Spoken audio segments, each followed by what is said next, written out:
The first time I saw her, she wasn't carrying an umbrella, nor did she seem afraid. She walked through the downpour as though the rain was her companion, not an inconvenience, like every droplet was a gift from the sky. I was inside, behind the window, cradling a warm cup of tea and enjoying the quiet solitude of my new life. That moment changed everything. It was my first month in the building, a peaceful neighborhood, perfect for someone trying to start over without questions, without a past. I arrived with a few bags and a mountain of guilt, ready to keep to myself. And then she appeared. The rain came suddenly that afternoon, pounding against the glass like urgent fingers. And there she was, barefoot, in a white dress soaked through, clinging to her like second skin. She stood in front of the building, lifted her face to the sky, and closed her eyes. I couldn't look away. Time didn't feel real. I just remember thinking, I need to know who she is. Later, I learned her name was Julia. She lived next door. She worked from home as a writer. No one knew much about her, but I already had my first memory of her. Her, standing in the rain, peaceful and unshaken, like the world couldn't touch her. We started with casual hellos in the hallway, a glance in the elevator, faint music through our shared wall, small cracks in my carefully built routine, slowly widening. One chilly night, I forgot to close the window. A gust of wind knocked over my books. Then, a knock at the door. Did I tell was her? Everything okay? You know, she murmured. Sometimes the rain doesn't just soak you. It cleanses you. In that shared silence, I understood. She was running too. And maybe fate brings people together in strange ways. Sometimes it's a storm. Sometimes a neighbor without an umbrella. Something shifted after that night. Not in words, but in what lived between them. The way her steps paused near my door. The way I waited, without meaning to, for her music. She began showing up more, always with small reasons. A returned mug, a question about the manager, a book she thought I'd like. But her eyes always lingered a moment too long, and that silence spoke volumes. One evening, she found me on the stairs. Golden sunset streamed through the window. I had just ended a tense call with my mother, trying to keep my voice from cracking. "Are you okay?" she asked gently. I nodded. "Lie," she smiled. "But it's okay not to be." We sat on the steps.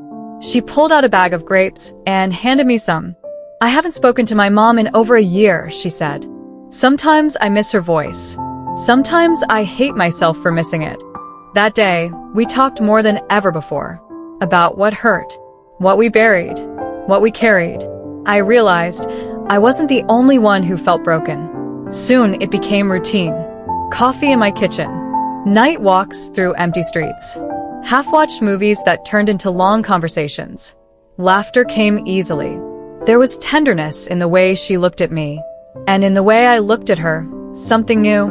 Something I didn't have a name for. One night, after getting caught in a storm, we stayed in the lobby, laughing, soaked to the bone. "You're crazy," I said, smiling. "You too," she laughed. Then she stopped, looked at me differently. She stepped closer. Not too close. Just enough to make my heart race. "You know what I like most about the rain?" she whispered. "No one can tell if you're crying or happy." I said nothing. But that night, alone in my apartment, every drop that hit the window felt like it knew my secret.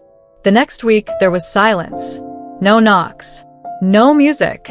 No Julia. At first, I thought she was just busy. Then I wondered if she needed space. By the third day, I slipped a note under her door. "Are you okay?" No response. 2 more days passed. Then I saw her on the stairs. Large coat, sunglasses rushed. Her eyes looked different. "Julia," I called. She paused but didn't remove the glasses. "Sorry, I'm in a hurry. We'll talk later, okay?" And just like that, she was gone. That night, I didn't sleep. I replayed every moment, every silence. Had I imagined it all? The next day, the building manager mentioned something in passing. "Did you hear about your neighbor? Something with her ex-police were here." My stomach dropped. I ran up and knocked on her door. Nothing. But later, I heard it. A soft sob through the wall. The next morning, I found an envelope under my door. No name, but I recognized her handwriting. I don't want to drag you into my mess. You don't deserve this chaos. Thank you for the peace you gave me. Even though you never asked. Maybe in another life. With less rain. It wasn't goodbye. It was surrender. Days passed. Her mailbox overflowed. Then the rain came. A gray afternoon, the kind that soaks everything. I sat on the same bench where I'd first seen her. I wasn't expecting anything. But she came. Barefoot. Soaked. In that same white dress. Like the story itself wanted a second chance. I stood. I thought you weren't coming back, I whispered. I thought I didn't deserve to be waited for, she replied. For the first time, there was no space between us. We stood in the rain like it needed to fall with us, to understand us. She was shivering. Maybe from the cold, maybe from fear. Do you want to come up? I asked. She nodded. Inside, I gave her dry clothes. She changed quietly, returning in one of my hoodies. I thought leaving would protect you, she said. And I thought waiting would hurt less, I replied. We sat on the couch, the same one where we had shared tea, half-watched movies, and unspoken truths. I'm not easy, she said. I don't know how to be without walls. I was taught love came with conditions, that if it hurt, it must be real. But you make me feel like being broken isn't the end. Just part of the story. She leaned in, this time, all the way, not out of fear. She took my hand and kissed it gently. I can't promise to be brave all the time, she whispered. But I want to try with you. Silence followed. But now it wasn't heavy. It floated. It held possibility. Can I stay tonight? She asked. You can stay every night you want, I replied. That night, we didn't chase passion. We shared warmth, breath, intertwined fingers, and something unspoken that said more than words ever could. In the morning, she was still there, her head on my chest. She looked like someone who had finally found home. Since then, rain has never been just rain.